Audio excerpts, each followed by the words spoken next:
Alo, Trà Vinh xin chào các bạn. Hôm nay thì mình sẽ chia sẻ cái cách làm nước sốt để mình trộn với mì nè. Mì gói hay là mì sợi gì cũng ngon luôn. Và mình làm cái mì xào cũng ngon luôn nha. Cái cách làm này thì mình thấy dễ, mà trộn mì nó đậm đà nè, mà nó thơm ngon nữa. Cái sợi mì khô ráo rất là thấm vị luôn. Bây giờ thì mời các bạn mình cùng xem nha. Đầu tiên thì mình có trứng cút.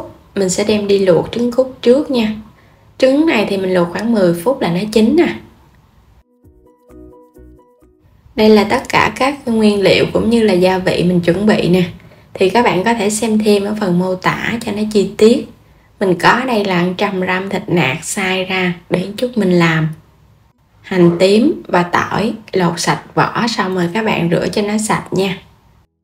Ở đây thì mình có màu dầu điều.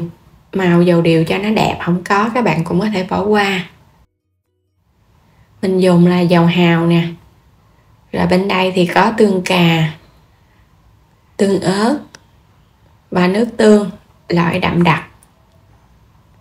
Trước hết thì sẽ xắt cái hành tím. Các bạn xắt lá hoặc là mình bào mỏng cũng được nữa, cho nó mỏng mỏng để chút nữa mình phi thơm lên. Làm xong rồi, ở đây là tỏi thì mình băm nhỏ ra cho nó nhỏ nhỏ nè. Tỏi thì nó thơm. Và đây là mỡ heo nha, mình dùng khoảng miếng nhỏ nhỏ, xắt ra nhỏ nhỏ để chút mình sấy ra làm tóp mỡ.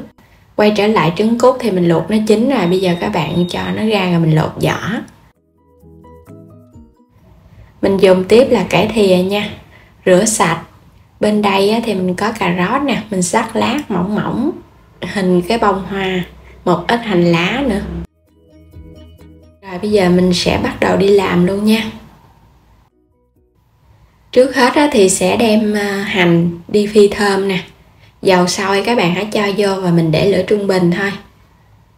Phi thơm hành xong thì mình để nó qua bên cho nó ráo dầu, thì hành nó sẽ giòn và nó không có bị khét. Tiếp theo mình cho tỏi vô luôn nha. Cũng phi thơm phần tỏi cho nó vàng thơm, rồi mình đổ ra cái chén. Rồi bây giờ sẽ xào thịt. Còn chút xíu tỏi mình dùng khoảng muỗng canh trong cái chảo á. Xào cho phần thịt nó săn, nó thơm lên. Rồi vậy là được rồi, tắt bếp. Mình có dùng tiếp là bò viên ha. Bò viên ăn với mì trộn thì nó ngon. Cắt nhỏ nhỏ ra. Bên đây thì mình có thịt bò, thịt nạc bò rửa sạch. Một chút nữa mình cũng ăn cùng. Hành lá cắt nhỏ ra. Tất cả các nguyên liệu thì mình sẽ sơ chế trước, xong rồi mình hãy đi làm. Bắt cái chảo lên thì mình sẽ cho cái tóp mỡ vô. Thêm chút xíu nước nữa cho tóp mỡ của mình nó ra mỡ á. Nó vàng và nó giòn lên vậy là được rồi nè. Đổ ra. Cho vô trong cái chén hành lá hồi nãy mình xắt á, để có được cái chén mỡ hành, tóp mỡ. Nhìn rất là ngon rồi ha. Bây giờ sẽ đi làm nước sốt nè. Cho đường vô, hạt nêm, bột ngọt, tương ớt cho vô luôn. Tương cà mình cũng cho vô luôn nha. Tiếp theo là dầu hào nè. Cuối cùng là nước tương. Mình thêm màu dầu điều vô cho nó có màu đẹp. Thêm chén nước nhỏ nữa.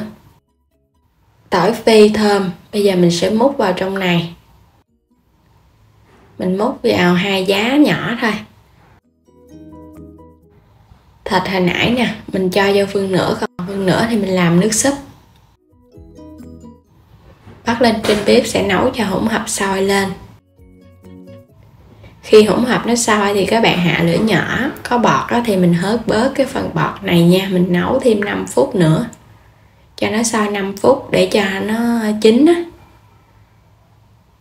Mình thêm vào trong này chút xíu bột năng pha với nước cho nó có cái độ sệt. Khuấy đều cho bột năng nó chín nữa là được rồi. Mình nấu nó sệt sệt vậy nè. Vậy là đã xong cái phần nước sốt trộn rồi. Quay qua bên này thì mình nấu củ cải để làm nước súp. Cho phần thịt còn lại vô. Rồi các bạn sẽ nêm hạt nêm nè, muối, chút bột ngọt, không ăn thì khỏi cho. Rồi mình cho bò viên vô mình nấu cho nó chín. Bò viên thì các bạn luộc một chút là nó chín rồi, tại vì bò này đã chín sẵn. Thịt bò mình cũng trụng sơ cho nó tái chín là được. Rồi, vậy là xong rồi ha. Vớt cái phần bọt ở trong nước súp này, cho hành lá vô nữa, rồi tắt bếp. Vậy là có cái nước súp để mình ăn cùng mì rồi. Múc ra rồi mình cho thêm chút tiêu lên. Bắt nồi nước sôi mình cho chút dầu vô. Các bạn sẽ trụng sơ cải thìa. Mình chỉ cần trần sơ với dầu ăn và nước sôi, giúp cho cải nó xanh và nó giòn. Vớt lên cho nó ráo. Mì thì mình dùng cái loại mì tươi này, mì hột rà, mì trứng. Các bạn dùng mì sợi cũng được, hoặc là mì gói cũng được nữa. Cái nước luộc cải còn nè, mình cho vô mình luộc cho nó chín luôn. Mì này thì luộc nó hơi lâu một chút. Mình luộc cho nó chín mềm. Rồi cái sợi mì nó chín vậy là được rồi ha. Vớt lên. Còn mì gói thì các bạn trụng sơ là được, đừng có trụng lâu quá nó nhão. Cho nó ráo rồi cái mình cho qua cái dĩa nè. Mì này thì không có sợ bị mềm đâu, nhưng nó khô lại rồi bây giờ mình sẽ đi trộn. Đầu tiên thì các bạn sẽ múc cái phần tỏi phi vô. Mình trộn trước cho nó đừng có bị dính á, cho nó rời ra ha. Tỏi phi thơm, trộn rất là thơm luôn á. Sợi mì bóng ngon nè. Rồi mình sẽ chan nước sốt lên. Nước sốt mình làm nó sẽ có cái vị mặn ngọt đậm đà. Các bạn chan vừa thôi nha, vừa đủ cái lượng mì là được à. Cho tất cả các nguyên liệu đi kèm vô. Mình trang trí lên trên mặt. Rồi tiếp theo mình cho hành phi lên trên. Thêm vài lát ớt nữa cho bắt mắt hơn. Vậy là đã xong rồi đó. Các bạn chỉ cần mình trang trí lên trên mặt thôi. Khi ăn là mình trộn đều lên là gia vị nó sẽ thấm đều. Cái phần nước sốt này các bạn sẽ cho vào trong hộp, mình cất vào trong tủ lạnh nha. Thì mình ăn được khoảng 1 tuần hoặc là 10 ngày. Khi ăn mình chỉ cần đem ra trộn thôi à. Vậy là xong rồi đó. Còn mì này thì mình cho ra dĩa nha.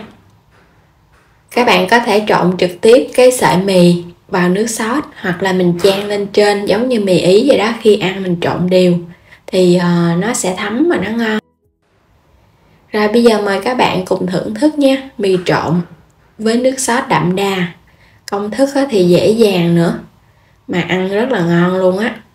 Làm cái món này nhà có trẻ nhỏ rất là mê. Mặn ngọt, không có quá mặn mà rất là đậm đà, thơm nữa, cái mùi tỏi phi. Ăn mì thì không thể thiếu nước súp để mình húp cùng, nó sẽ chống ngán hơn.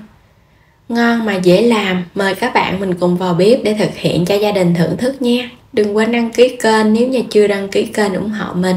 Chia sẻ các video để mọi người cùng biết cái công thức trộn mì siêu đơn giản này. Cảm ơn các bạn đã theo dõi video của mình nha. Xin chào và hẹn gặp lại các bạn ở những video tiếp theo.